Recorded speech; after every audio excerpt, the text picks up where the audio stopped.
नवीन घडामोडी पाहण्यासाठी आपल्या बारामती झटका या यूट्यूब चॅनलला सबस्क्राइब करा व बेल आयकॉन दाबा, म्हणजे ताज्या घडामोडी आपणापर्यंत पोहोचतील। माळशिरस तालुक्यातील मेडद येथे भारतीय जनता युवा मोर्चाचे राष्ट्रीय उपाध्यक्ष व माळशिरस विधानसभेचे लोकप्रिय दमदार माजी आमदार राम सातपुते यांच्या शुभ हस्ते भारतीय जनता पार्टीच्या शाखेचे उद्घाटन संपन्न झाले।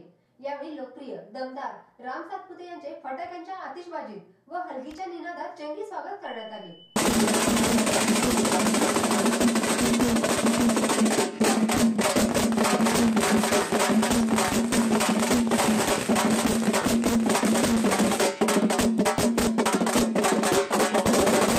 उपस्थित मान्यवरांनी वाजत गाजत ग्रामदैवत श्री काळभैरवनाथाचे दर्शन घेतले।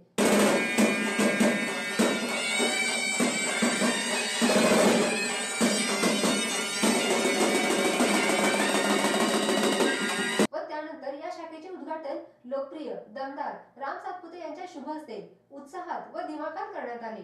यावेळी माळशिरसचे माजी नगराध्यक्ष डॉक्टर आप्पासाहेब देशमुख, भाजपा किसान मोर्चाचे महाराष्ट्र राज्य सचिव सोपान काका नारनवर, भारतीय जनता पार्टीचे तालुका अध्यक्ष ॲडव्होकेट शरद मदने, भाजपा किसान मोर्चाचे जिल्हाध्यक्ष बाळासाहेब सरगर, मेडदचे माजी सरपंच नाथाआबा लवटे पाटील, भाजपचे ज्येष्ठ नेते तथा रयत क्रांती संघटनेचे नेते लक्ष्मण तात्या गोरड, माळशिरसचे माजी नगराध्यक्ष रणजित शेठ मोठे, सोनूभैया पराडे, माजी उपनगराध्यक्ष वैभव जानकर, महादेव पवार, हनुमान करचे तसेच या शाखेतील पदाधिकारी उपस्थित होते।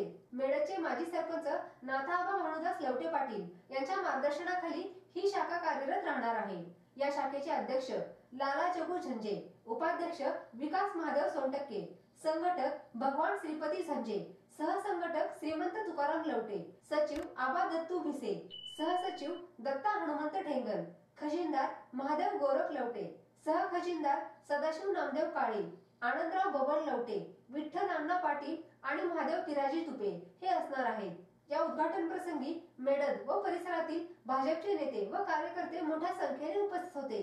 यावेळी भाजपचे ज्येष्ठ नेते तथा रयत क्रांती संघटनेचे नेते लक्ष्मण तात्या गोरड बोलताना म्हणाले, आज श्री नाथ साहेबांच्या कृपेने मेडद या गावामध्ये भारतीय जनता पार्टीची शाखा ओपनिंग करण्यासाठी आपले सगळे सर्वांचे लाडके आमदार म्हणून आपण आमदारच आहेत, ते आपल्यासाठी आमदार पण आहेतच। तर मी असं सांगणार आहे, मेडद एक गाव कणखराने असं खंबीर चांगल्या पद्धतीने 89 पासून आम्ही राजकारणात सक्रिय झाल्यापासून या गावाने भारतीय जनता पार्टीच्या बरोबर राहण्याचा चांगला मानस केलेला आहे। आणि आताच नाथाबानी सांगितल्याप्रमाणे काय विक्रम होत असताना मेडद सारख्या गावातून चांगल्या पद्धतीने आज नाथाच्या कृपेने आपल्या भारतीय जनता पार्टीच्या शाखेची सुरुवात झालेली आहे। तर मी या ठिकाणी आपल्या कार्यक्रमासाठी सोपान काका, भाऊ आप्पासाहेब, तालुका अध्यक्ष शरद मदने, वकील साहेब, बाळासाहेब, खरात साहेब, मोठे साहेब या सगळ्यांचं अभिनंदन करून मी 2 मिनिटं बोलणार आहे। कारण आताच विषय झाल्याप्रमाणे व्हीएमचा विषय आला म्हणून मी बोलतोय।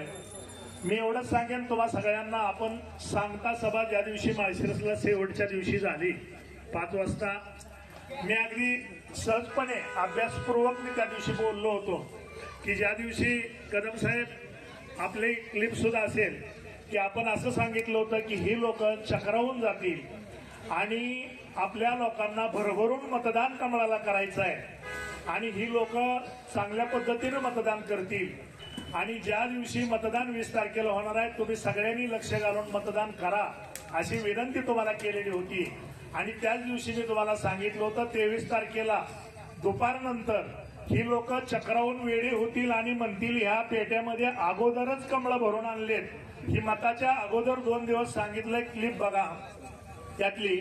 म्हणजे लोकांना एवढं उत्स्फूर्त मतदान करत असताना सुद्धा केलेलं असताना यांना ते मान्य झालं नाही। मला सांगायचं काय आहे की आपण मतमोजल्यानंतर आपण विजयाच्या क्षणाजवळ आलो होतो। हे कसे निवडून आले त्यांना पण माहित आहे, पण त्यांना आभाळाला लाथा मारायची सवय आहे। आम्ही सगळेच गेले 15 वर्ष त्यांच्याबरोबर काम करत होतो, बोलण्यासारखं भरपूर होतं त्यावेळेला सुद्धा। पण भावनेही सांगितलं होतं आपल्याला कोणावर टीका टिप्पणी करायची नाही म्हणून आम्ही काय बाकीचं बोललो नाही. तर मित्रांनो, आता तुम्हाला सांगायचं असं आहे की सगळ्यालाच माहिती आहे, तुम्हाला नाताबासारखा माणूस या गावात असून शेजारी बाजारी सगळ्या गावामध्ये सोपान काका असतील, अजून इतर ठिकाणी आपल्याला भरपूर काम करण्यासारखी संधी आहे. तर एवढं ईव्हीएम वरचा विषय जो आहे आता आलाय म्हणून मी बोलतोय. तुम्हाला सगळ्याला माहिती आहे आपण मतदान कमळाला केलंय प्रत्येक ठिकाणी. आज तुम्ही बारकरवाडीचा एखादा माणूस विषय काढताय आणि भारतामध्ये आणि महाराष्ट्रामध्ये आम्ही नावलौकिकाला चाललो हे समाधान मानताय. पण मित्रांनो, काम हे काम असतं. तुम्ही काम करा. तुम्ही आमदार झालाय आम्ही मान्य केलं. तुम्ही पहिल्यांदा म्हणला 1 मताने झालो काय, लाख मतांनी झालो काय. तुम्ही आता आमदार झालाय, लोकांची विकास कामं करा ना. आज तुम्ही जे आता मुद्दा मांडला इथं शाळेचा असेल किंवा अजून सभा मंडपाचा असेल, त्या बाकीच्यांनी काय दिलेत मत त्यांना म्हणावं घ्या ना आता आमदारकडून कामं करून. काय आमदार झालाय, कामं करा ना. कामं करण्यासाठी तुम्ही नाही, तुम्ही फक्त ईव्हीएम नामकन तमकन तुमच्यात लय खुमखुमे आहे. तर राजीनामा देऊन बोला ना म्हणावं.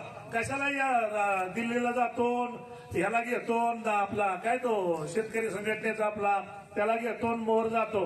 अरे तुमच्यात हिंमत आहे तर जाहीर आवाहन करतो आम्ही, तुम्ही आता राजीनामा द्या आणि लढायला पुढे या म्हणावं. आम्ही सक्षम आहे, सगळी कार्यकर्ते सक्षम आहे. त्यामुळं असल्या दाभाडाला लाथा मारायच्या बंद करा. तुमचं राजकारण गेले 25-30 वर्ष लोकांना कसं घोडं लावले ते आम्ही बघितलंय. कारखान्याचे शेअर काय घेतले, काय काय उद्योग तुम्ही केलेत. त्यामुळं तुम्ही कधीच पडलेला आहे. फक्त आता स्वाभिमानानं मिरवताय आमदार म्हणून. आता बास करा म्हणावं, कामाचं बघा. ईव्हीएम धानुरण भानगडी करू नका हे सांगण्यासाठी ह्या शाखेच्या माध्यमातून मी तुम्हा मेडतकरांना परत एकदा आश्वासित करतो. तुम्ही मेडत असाल, आम्ही त्या टोकाला गोरडवाडे, आपण सगळ्यांनी हातात हात घालून मधली भरपूर गाव आहे ती आपण भाऊच्या नेतृत्वाखाली तालुका अध्यक्ष शरद मधने आपल्याला कणखर तालुका अध्यक्ष मिळालाय. वेळोवेळी तुम्हाला कुठं अडी अडचणी येतील त्याला आमच्याकडून जी काही ज्या परीनं मदत करता येईल किंवा तुमच्या बरोबर उभा राहता येईल. आपल्याला तालुक्यावर आप्पासाहेब आहेत, बाळासाहेब सरगर, ही सगळी टीम आपली चांगल्या पद्धतीनं काम करणार आहे. कुणी घाबरून जायची गरज नाही. आपल्याला आज कणखर आपल्याला जिल्हा काय म्हणू पालकमंत्री सुद्धा जयाभाऊ सारखा आपल्याला कणखर माणूस मिळालाय. त्यामुळं भाऊला आमदारापेक्षा चांगल्या पद्धतीची ताकद मिळणार आहे.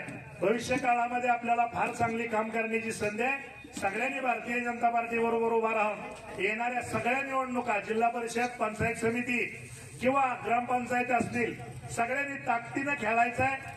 आता भाऊ म्हणल्याप्रमाणे बाकीचं भाऊ बोलतील, बाकीचे बोलतील. फक्त मी एवढंच तुम्हाला आश्वासित करतो, गोरडवाडीमध्ये सुद्धा अशीच अफवा केली, अशाच पद्धतीचं वातावरण केलं. 300, 200, 400 मतं मिळणार नाही ती, पण 850, 900 मतं गोरडवाडीने सुद्धा कमळाला. सगळी लोक एका दिशेने गेली होती.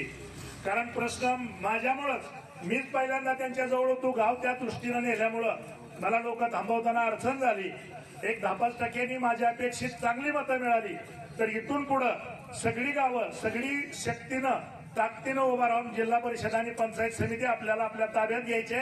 भाऊच्या नेतृत्वाखाली माळशिरस तालुक्याची पंचायत समिती आपल्याला आपल्या ताब्यात घ्यायचे. एवढंच बोलतो आणि इथंच थांबतो. जय हिंद, जय महाराष्ट्र.